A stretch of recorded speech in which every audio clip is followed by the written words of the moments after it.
Hello friend, आप सभी का स्वागत है अभिजीत स्टडी पॉइंट चैनल में। आज की इस वीडियो में बिहार स्टेट 2025 एग्जाम के लिए शिक्षण के अलग की क्लास करने वाले हैं। स्टेट एग्जाम में देखेंगे सबसे ज़्यादा प्रश्न प्रीवियस ईयर क्वेश्चन पेपर से पूछे जाते हैं, तो आज की इस वीडियो में शिक्षण कला का previous year question paper solve करने वाले हैं। स्टेट एग्जाम में देखेंगे 150 प्रश्न पूछा जाता है। इसमें देखेंगे जो 50 प्रश्न रहेंगे शिक्षण कला और अन्य दक्षता से रहेंगे। इसमें भी देखेंगे जो 30 प्रश्न रहेगा शिक्षण कला से, 20 प्रश्न आपका अदर स्किल से अन्य दक्षता से रहेगा। बाकी जो 100 प्रश्न रहता है वो आपके सब्जेक्ट से रहता है। तो यहाँ पे जो 30 प्रश्न शिक्षण कला का है उसी को सॉल्व करने वाले हैं। और चाहे स्टेट का आप किसी भी सब्जेक्ट से पेपर देंगे, जो आपका शिक्षण कला और अन्य दक्षता के प्रश्न रहेंगे सभी में बिल्कुल सेम रहेंगे। तो आज की क्लास का आपका सबसे पहला प्रश्न है, शिक्षा देने का अर्थ है। तो इसका देखिए आपको सही जवाब बताना है। 4 ऑप्शन दिया गया, निर्देश देना, निर्माण करना, बनाना, तैयार करना। जो देखिए शिक्षा है, शिक्षा देने का जो यहाँ पे अर्थ होता है वह होता है निर्देश देना। निर्देश देना दिया गया है आपके ऑप्शन नंबर ए में, तो ए वाला क्या होगा, बिल्कुल राइट आंसर हो जाएगा। देखिए जो शिक्षा होता है, शिक्षा का उद्देश्य होता है कि जो बालक की जन्मजात शक्तियाँ होती हैं उसका सर्वांगीण विकास हो सके। तो यहाँ पे क्या होगा, आपका ऑप्शन नंबर ए वाला बिल्कुल राइट आंसर हो जाएगा। इसके बाद देखेंगे नेक्स्ट प्रश्न आपका यहाँ पे दिया गया है, इनमें से एक शिक्षण प्रविधि है। तो इसका देखिए आपको यहाँ पे सही जवाब बताना है। तो यहाँ पर देखेंगे दिया गया है यहाँ पे शिक्षण की यहाँ पे प्रविधि दिया गया है। तो इसमें देखेंगे आपका आ जाएगा जो सचित्रण है। सचित्रण क्या है, यह शिक्षण की प्रविधि है। तो यहाँ पे सी वाला आपका बिल्कुल राइट आंसर हो जाएगा। इसके अलावा देखेंगे प्रश्नोत्तर प्रविधि हो गया, कार्य निर्धारण प्रविधि हो गया, निरीक्षण प्रविधि हो गया, उदाहरण प्रविधि हो गया, अभ्यास प्रविधि, वाद विवाद प्रविधि और जो प्रयोगात्मक प्रविधि है, यह सब आपकी शिक्षण प्रविधि ही है। तो यह पॉइंट याद रख लेंगे। अगला प्रश्न आपके सामने है यहाँ पे, जीवित प्राणी की प्राकृतिक क्रिया है। तो इसका देखिए आपको सही जवाब बताना है। तो यहाँ पे क्या हो जाएगा, आपका ऑप्शन नंबर ए वाला बिल्कुल राइट आंसर हो जाएगा। यहाँ पे जो जीवित प्राणी होते हैं उनकी जो प्राकृतिक क्रिया है वह क्या है, अधिगम। अधिगम का मतलब होता है सीखना। तो सीखना आपका यहाँ पे सभी प्राणी में यहाँ पे चलता रहता है। जो सीखना होता है यह देखेंगे जीवन पर्यंत चलने वाली प्रक्रिया है। जब मनुष्य का जन्म होता है, जन्म से लेकर के जब तक उसकी मृत्यु होती है, वह कुछ ना कुछ सीखता रहता है। तो यह क्या है, आपका यहाँ पे जीवित प्राणी की प्राकृतिक क्रिया है। तो यहाँ पे ए वाला बिल्कुल राइट आंसर हो जाएगा। इसके बाद देखेंगे नेक्स्ट प्रश्न आपका दिया गया है यहाँ पे, अंतर्वैयक्तिक उद्देश्य का संबंध है। तो इसका देखिए आपको सही जवाब बताना है। तो यहाँ पे इसका राइट आंसर हो जाएगा, अंतर्वैयक्तिक उद्देश्य का संबंध है तो दूसरे से पारस्परिक संबंध हो जाएगा। तो यहाँ पे क्या होगा, आपका ऑप्शन नंबर जो ए वाला दिया गया है यह बिल्कुल राइट आंसर हो जाएगा। देखिए जो अंतर्वैयक्तिक संबंध होता है, इसमें क्या होता है, 2 या उससे अधिक लोगों के बीच का जो संबंध है वही आपका क्या होता है, अंतर्वैयक्तिक यहाँ पे संबंध होते हैं। तो यह पॉइंट याद रखेंगे। अगला प्रश्न आपके सामने है यहाँ पे कि पाठ्य योजना में सामान्य उद्देश्य है। तो इसका देखिए आपको सही जवाब बताना है। तो यहाँ पे क्या होगा, पाठ्य योजना में जो सामान्य उद्देश्य होता है, सामान्य उद्देश्य उसमें होता है कि दीर्घकालिक उद्देश्य जो होते हैं उसको क्या करता है, डिफाइन करता है, परिभाषित करता है। यहाँ पे क्या होगा, ए वाला बिल्कुल राइट आंसर हो जाएगा। जब आप लोग पाठ्य योजना बनाते होंगे तो उसमें देखेंगे सामान्य उद्देश्य रहता है। जो सामान्य उद्देश्य होता है वह क्या करता है, दीर्घकालिक उद्देश्य को डिफाइन करता है। तो यहाँ पे क्या होगा, ए वाला राइट आंसर है। अगला प्रश्न आपके सामने है, शिक्षण विधि जो शिक्षार्थी को वास्तविक समस्या में शामिल करता है। तो इसका देखिए आपको सही जवाब करना है। और यहाँ पे इसका राइट आंसर हो जाएगा जो आपकी परियोजना आधारित होती हैं। तो यहाँ पे क्या होगा, आपका ऑप्शन नंबर जो बी वाला दिया गया, बी वाला आपका बिल्कुल राइट आंसर है, इंपॉर्टेंट है। अगला प्रश्न आपके सामने है, यहाँ पे दिया गया है, विषय वस्तु निर्धारित करता है। तो इसका देखिए आपको सही जवाब बताना है। तो इसमें देखेंगे आपका आ जाएगा यहाँ से शिक्षण विधि आएगी। शिक्षण विधि आपके ऑप्शन नंबर ए में दिया गया है, तो ए वाला आपका यहाँ पे राइट आंसर हो जाएगा। इसके बाद देखेंगे नेक्स्ट प्रश्न आपका दिया गया है यहाँ पे, छात्र छात्राओं के मिश्रित कक्षा में सहयोग उन्नत करने हेतु अच्छी विधि है। तो इसका देखिए आपको सही जवाब बताना है। और यहाँ पे इसका राइट आंसर हो जाएगा। देखिए यहाँ पे क्या दिया गया, छात्र छात्राओं के मिश्रित कक्षा में सहयोग उन्नत करने हेतु जो सबसे यहाँ पे अच्छी विधि है। तो उसमें क्या हो जाएगा, उसमें देखेंगे दलगत अगर कार्य दिए जाएं। तो यहाँ पे क्या होगा, आपका ऑप्शन नंबर जो ए वाला दिया गया है यह आपका क्या होगा, बिल्कुल राइट आंसर हो जाएगा। इसके बाद देखेंगे नेक्स्ट प्रश्न आपका दिया गया है यहाँ पे, शिकागो विश्वविद्यालय ने विकसित किया। तो इसका देखिए आपको सही जवाब बताना है। जो देखिए शिकागो विश्वविद्यालय था 1892 ईस्वी में, इसने यहाँ पर देखेंगे जो आपका यहाँ पे ADDIE मॉडल है उसको विकसित किया था। तो यहाँ पे क्या होगा, आपका ऑप्शन नंबर ए वाला बिल्कुल राइट आंसर हो जाएगा। इस मॉडल में क्या था, इसमें देखेंगे जो आपका यहाँ पे ए दिया गया है, ए का मतलब था एनालिसिस था, ए का मतलब क्या था, एनालिसिस था। जो यहाँ पे दूसरा डी दिया गया था, डी का मतलब डिजाइन था, और इसके बाद फिर से डी दिया गया, इसका मतलब डेवलपमेंट से लिया गया था। और जो यहाँ पे आई दिया गया, आई का मतलब था इम्प्लीमेंटेशन था, और जो यहाँ पे ई दिया गया था, ई का मतलब था इवेल्युएशन था। तो याद रख लेंगे, तो ए वाला आपका राइट आंसर है। अगला प्रश्न आपके सामने की शिक्षण के उद्देश्य निर्धारित करता है, तो इसका देखिए आपको सही जवाब बताना है। तो यहाँ पे क्या होगा, इसका जो राइट आंसर है वह होगा विशिष्ट उद्देश्य लिख करके। तो यहाँ पे क्या होगा, आपका ऑप्शन नंबर जो बी वाला है, बी वाला बिल्कुल राइट आंसर हो जाएगा। जो शिक्षक होते हैं, शिक्षण के जो उद्देश्य निर्धारित करते हैं वह क्या होता है कि विशिष्ट उद्देश्य को लिख करके, तो बी वाला राइट आंसर है। अगला प्रश्न आपके सामने कि सूक्ष्म शिक्षण का उपयोग किया जाता है, तो इसका देखिए आपको सही जवाब बताना है। तो यहाँ पे इसका राइट आंसर हो जाएगा शिक्षक प्रशिक्षण संस्था में। तो यहाँ पे क्या होगा, आपका ऑप्शन नंबर जो सी वाला है यह क्या होगा, बिल्कुल राइट आंसर हो जाएगा। देखिए जो सूक्ष्म शिक्षण है इसका उपयोग किया जाता है, तो कहाँ पे किया जाता है, शिक्षक प्रशिक्षण संस्था में। तो यहाँ पे क्या है, सी वाला आपका बिल्कुल राइट आंसर होगा। अगला प्रश्न आपके सामने है, जल्दी से प्रयास करेंगे और इसका राइट आंसर क्या है वह आपको बताना है। अभिक्रमित अनुदेशन में पाठ्यवस्तु का क्रम होता है, तो इसका देखिए आपको सही जवाब बताना है। तो यहाँ पे इसका राइट आंसर हो जाएगा मनोवैज्ञानिक होता है, ऑप्शन नंबर ए वाला बिल्कुल राइट आंसर होगा। अगला प्रश्न आपके सामने है यहाँ पे कि कक्षा शिक्षण पूरा होने के बाद, तो इसका देखिए आपको सही जवाब बताना है। तो यहाँ पे देखेंगे इसका राइट आंसर क्या हो जाएगा। यहाँ पर देखिए दिया गया श्यामपट्ट को किसी भी छाछ से साफ करवाना चाहिए, तो बिल्कुल गलत हो जाएगा। देखिए अगर कोई भी टीचर पढ़ा रहा है, टीचर को पढ़ाने के बाद देखिए यहाँ पे क्या करना चाहिए वह देखिए दिया गया है। तो दिया गया है श्यामपट्ट को किसी भी छाछ से साफ करवाना चाहिए, तो बिल्कुल गलत दिया गया है। आपको बच्चे से कभी भी श्यामपट्ट या कोई भी कार्य नहीं कराने रहते हैं। इसके बाद देखिए दिया गया शिक्षक को श्यामपट्ट साफ करना चाहिए, तो बिल्कुल यहाँ पे क्या करना चाहिए, जब भी आपका शिक्षण कार्य जो है पूरा हो जाता है उसके बाद स्वयं क्या करना है, आपको श्यामपट्ट को साफ करना है। तो यहाँ पे क्या होगा, बी वाला आपका बिल्कुल राइट आंसर हो जाएगा। इसके बाद देखिए दिया गया श्यामपट्ट को वैसे ही छोड़ देना चाहिए, तो यह तो बिल्कुल गलत है। बाकी उपयुक्त में से कोई नहीं दिया गया है, तो यह भी आपका सही नहीं है। तो यहाँ पे क्या होगा, बी वाला आपका राइट आंसर होगा।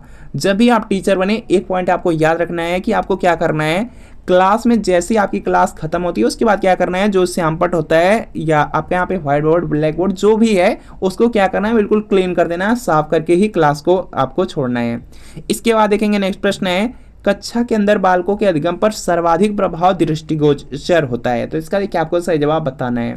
तो यहाँ पे इसका राइट आंसर हो जाएगा कक्षा का मनोवैज्ञानिक वातावरण हो जाएगा। बी वाला आपका बिल्कुल यहाँ पे राइट आंसर होगा। जो बी वाला दिया गया, बी वाला यहाँ पे राइट आंसर है। अगला प्रश्न आपके सामने है यहाँ पे कि समावेशी शिक्षा के मूल सिद्धांत है, तो इसका देखिए आपको सही जवाब बताना है। ध्यान से देखेंगे, समावेशी शिक्षा दिया गया है। समावेशी शिक्षा का मतलब है कि सबको समान रूप से शिक्षा मिल सके। तो यहाँ पे क्या है, इसमें हर वर्ग के बच्चे शामिल है, तो बिल्कुल यहाँ पे क्या है कि इसमें हर वर्ग के बच्चे शामिल हो जाते हैं। जो समावेशी शिक्षा होती है उसमें सभी प्रकार के बच्चे होते हैं, तो यह तो सही है। समावेशन विविधता को महत्व देता है, तो यह भी आपका क्या है, सही है। तो ये और भी दोनों सही हो जाएगा। तो यहाँ पे क्या होगा, सी वाला बिल्कुल राइट आंसर हो जाएगा। देखिए जो समावेशी शिक्षा होती है उसमें आपको कोई जात नहीं देखना होता, कोई धर्म नहीं देखना होता है, किस वंश है यह भी नहीं देखना है, काला है या गोरा है रंग भी नहीं देखना है, बाकी यहाँ पे लिंग भी नहीं देखना है कि लड़का है या लड़की, या कोई उसे डिसेबिलिटीज हुई है, विकलांगता है, विकलांगता को भी नहीं देखना है। समावेशी शिक्षा में क्या है कि जितने भी बच्चे हैं सभी को समान रूप से देखना है, सभी को समान रूप से शिक्षा मिल सके, वही आपका समावेशी शिक्षा है। यह पॉइंट याद रख लेंगे। अगला प्रश्न आपके सामने की पुस्तकालय एक ऐसी जगह है जहाँ, तो इसका देखिए आपको सही जवाब बताना है। तो पुस्तकालय में आप लोग जानते हैं कि पुस्तकालय में क्या होता है कि ढेर सारी वहाँ पे क्या रहती है, पुस्तकें रखी रहती हैं। तो यहाँ पे क्या होगा, आपका ऑप्शन नंबर ए वाला बिल्कुल राइट आंसर हो जाएगा। बाकी यहाँ पे देखेंगे दो ऑप्शन दिए गए हैं, आप लोग तुरंत 1 मिनट में इसको जान लेंगे कि दोनों ऑप्शन गलत है, क्योंकि यहाँ पे लिखा गया ढेर सारे खिलौने रखे हुए हैं। पुस्तकालय है तो वहाँ पे खिलौने नहीं मिलने वाले हैं। ढेर सारे कपड़े रखे हुए हैं, तो यह भी नहीं होगा। उपयुक्त में से कोई नहीं है, तो यह भी नहीं होने वाला है। तो ए वाला आपका राइट आंसर होगा। अगला प्रश्न आपके सामने के निम्नलिखित में से कौन सा एक पुस्तक का प्रकार है, तो इसका देखिए आपको सही जवाब बताना है। तो यहाँ पे ध्यान से देखेंगे यहाँ पे जो आपका पुस्तक का प्रकार है इसमें देखेंगे सामान्य पाठ पुस्तक भी आती हैं और जो संदर्भ पुस्तक होती हैं यह भी आती हैं। तो यहाँ पे क्या होगा, ए और बी दोनों हो जाएगा। तो यहाँ पे सी वाला आपका बिल्कुल राइट आंसर हो जाएगा। इसके बाद देखेंगे नेक्स्ट प्रश्न आपका दिया गया है, निम्नलिखित में से कौन सा गुण शिक्षकों का नहीं है, तो इसका देखिए आपको सही जवाब बताना है। देखिए यहाँ पे जो शिक्षक होते हैं वह कभी भी ईर्ष्या नहीं करते हैं, किसी भी बच्चे से जलते नहीं हैं। तो यहाँ पे क्या होगा, डी वाला बिल्कुल राइट आंसर हो जाएगा। और यह शिक्षकों में गुण होना भी नहीं चाहिए कि किसी बच्चे से वह ईर्ष्या करें, चाहे वाला कितना भी उदंड हो या किसी भी तरीके से हो, बच्चों से कभी भी ईर्ष्या यहाँ पे शिक्षक को या टीचर को नहीं करना चाहिए। तो यहाँ पे डी वाला राइट आंसर है। बाकी यहाँ पे नेक्स्ट प्रश्न आपका दिया गया है, एक शिक्षक के निम्नलिखित में से कौन से व्यक्तिगत गुण शिक्षक को प्रभावित करते हैं। तो इसका देखिए आपको सही जवाब बताना है। तो यहाँ पे देखेंगे इसका राइट आंसर हो जाएगा जो संवेदनशीलता होती है। तो यहाँ पे ए वाला आपका बिल्कुल राइट आंसर हो जाएगा। जो संवेदनशीलता है वह शिक्षक का क्या होता है, व्यक्तिगत गुण होता है, जो कि शिक्षण जो प्रक्रिया होती है उसको क्या करता है, प्रभावित करता है। तो यह पॉइंट याद रखेंगे। अगला प्रश्न आपके सामने है यहाँ पे कि उच्च शिक्षा में शिक्षक की भूमिका होती है। तो इसका देखिए आपको सही जवाब बताना है। तो छात्रों में स्व अध्ययन को बढ़ावा देना होता है। तो यहाँ पे क्या होगा, आपका ऑप्शन नंबर ए वाला बिल्कुल राइट आंसर हो जाएगा। जो उच्च शिक्षा होती है उसमें क्या होता है कि जो शिक्षक होते हैं वह क्या करते हैं कि छात्रों में स्व अध्ययन, छात्र खुद पढ़ सकें, उसको क्या करते हैं, बढ़ावा देते हैं। तो यहाँ पे क्या होगा, आपका ऑप्शन नंबर ए वाला बिल्कुल राइट आंसर हो जाएगा। अगला प्रश्न आपके सामने है यहाँ पे मूल्यांकन है। तो इसका देखिए आपको सही जवाब बताना है। तो यहाँ पे इसका राइट आंसर हो जाएगा। देखिए आप लोग यहाँ पे चाहे डीएलएड किए हैं चाहे बीएड किए हैं तो उसमें देखेंगे कि जो मूल्यांकन है वह क्या है, निरंतर चलने वाली प्रक्रिया है, सतत चलने वाली प्रक्रिया है। तो यहाँ पे क्या होगा, आपका ऑप्शन नंबर ए वाला बिल्कुल राइट आंसर हो जाएगा। सतत प्रक्रिया है, ऑप्शन नंबर ए वाला बिल्कुल यहाँ पे राइट आंसर होगा। सतत प्रक्रिया का मतलब क्या है कि यह जीवन पर्यंत चलती रहती है। जो मूल्यांकन है वह आपका जीवन पर्यंत चलता रहता है। तो यह पॉइंट याद रख लेंगे। अगला प्रश्न आपके सामने है आंकने की जो व्यापक प्रक्रिया है। तो इसका देखिए आपको सही जवाब बताना है। जो आंकने की व्यापक प्रक्रिया वह क्या है आपका यहाँ पे, वह है आपका यहाँ पे मूल्यांकन है। तो यहाँ पे क्या होगा, सी वाला बिल्कुल राइट आंसर हो जाएगा। आंकना का मतलब ही होता है, आंकना का मतलब होता है आकलन। आकलन का कि यहाँ पे जो व्यापक प्रक्रिया होती है वह क्या है, मूल्यांकन है। अगला प्रश्न आपके सामने स्क्रीन पर है, जल्दी से प्रयास करेंगे कि जो संकलनात्मक मूल्यांकन है किस प्रकार का परीक्षण है। तो इसका देखिए आपको सही जवाब बताना है। जो देखेंगे संकलनात्मक मूल्यांकन है वह देखेंगे शिक्षक निर्मित परीक्षण, बाहरी परीक्षण, आंतरिक परीक्षण के अंतर्गत आ जाएगा। तो यहाँ पे क्या होगा, उपरोक्त सभी वाला राइट आंसर होगा। तो डी वाला आपका राइट आंसर है। अगला प्रश्न आपके सामने है यहाँ पे कि पाठ्यचर्या का सिद्धांत किस पर आधारित नहीं है। तो इसका देखिए आपको सही जवाब बताना है। देखिए जो पाठ्यचर्या का सिद्धांत होता है वह देखेंगे यहाँ पे बच्चा पर, गतिविधि पर और सामुदायिक जीवन पर आधारित होता है। आपसे क्या पूछ लिया गया, पाठ्यचर्या का सिद्धांत किस पर आधारित नहीं है। तो यहाँ पारिवारिक जीवन पे नहीं है। तो यहाँ पे क्या होगा, डी वाला आपका बिल्कुल राइट आंसर हो जाएगा। अगला प्रश्न आपके सामने, जल्दी से प्रयास करेंगे, राइट आंसर करेंगे आप लोग कि निम्नांकित में से कौन पाठ्यचर्या का तत्व नहीं है। तो इसका देखिए आपको सही जवाब बताना है।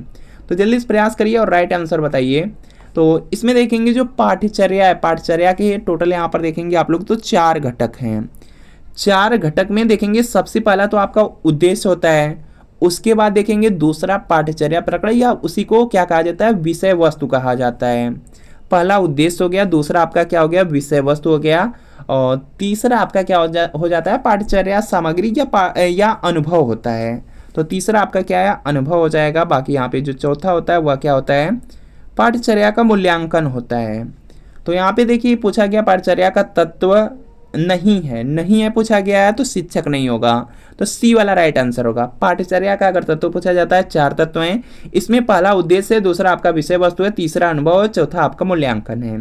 अगला प्रश्न आपके सामने स्क्रीन पर जल्दी से प्रयास करेंगे, विद्यालय में लघु संस्कृति है। तो इसका देखिए आपको सही जवाब बताना है और यहाँ पे इसका राइट आंसर हो जाएगा आपका वर्ग कक्षा। वर्ग कक्षा क्या है, लघु संस्कृति है। तो यहाँ पे सी वाला आपका राइट आंसर है। अगला प्रश्न की परामर्श का मूलभूत सिद्धांत है। तो इसका देखिए आपको सही जवाब बताना है। तो यहाँ पे क्या होगा, परामर्श का मूलभूत सिद्धांत दिया गया है, तो इसमें सबके सब आ जाएंगे, स्वायत्तता, न्याय, निष्ठा। तो उपरोक्त सभी वाला राइट आंसर होगा। डी वाला बिल्कुल यहाँ पे क्या है, राइट आंसर है। अगला प्रश्न है कि वर्तमान में सीखने का जो प्रभावी तरीका है। तो इसका देखिए आपको सही जवाब बताना है। तो यहाँ पर देखेंगे प्रमिश्रित प्रणाली अधिगम हो जाएगा। तो यहाँ पर देखेंगे जो आपके सी वाले में दिया गया, सी वाला राइट आंसर है। अगला प्रश्न आपके सामने है, यहाँ पे जल्दी से प्रयास करेंगे कि सीखने का सबसे अच्छा तरीका है। तो इसका देखिए आपको सही जवाब बताना है। जो सीखने का सबसे अच्छा तरीका है वह क्या है कि करके सीखना। आप लोग पढ़े होंगे, तो यहाँ पे क्या है, करना। तो यहाँ पे क्या होगा, सी वाला आपका बिल्कुल राइट आंसर हो जाएगा। जो सीखने का सबसे अच्छा तरीका है कि उसमें आप कुछ भी कार्य है या कुछ भी है उसको क्या करें, करके सीखें। तो यहाँ पे क्या है, आपका ऑप्शन नंबर सी वाला बिल्कुल राइट आंसर है। अगला प्रश्न आपके सामने की त्रिआयामी शिक्षण सामग्री है, तो इसका देखिए आपको सही जवाब बताना है।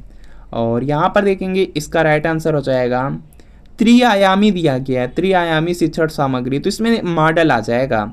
मॉडल देखेंगे कहाँ पर दिया गया, मॉडल दिया गया है आपके ऑप्शन नंबर बी में, तो बी वाला आपका बिल्कुल यहाँ पे राइट आंसर हो जाएगा। तो फ्रेंड आपको बताना है कि इन 30 प्रश्नों में कितने प्रश्न आपके बिल्कुल सही हुए हैं, या कमेंट आप लोग ज़रूर कीजिएगा। और आप लोगों का ये स्टेट का जो यहाँ पे पेपर फर्स्ट या पेपर सेकेंड है, किस सब्जेक्ट से, या आप लोग कमेंट जरूर कीजिएगा। अगर सब्जेक्ट कमेंट करते हैं तो सब्जेक्ट की भी क्लास आपकी कराई जाएगी, तो सब्जेक्ट आप लोग कमेंट जरूर कीजिए। 30 प्रश्नों में कितना प्रश्न सही हुआ यह कमेंट कर दीजिए, और जो चैनल है इसको सब्सक्राइब भी आप लोग कर लीजिए। तो मिलते हैं फ्रेंड नेक्स्ट वीडियो में।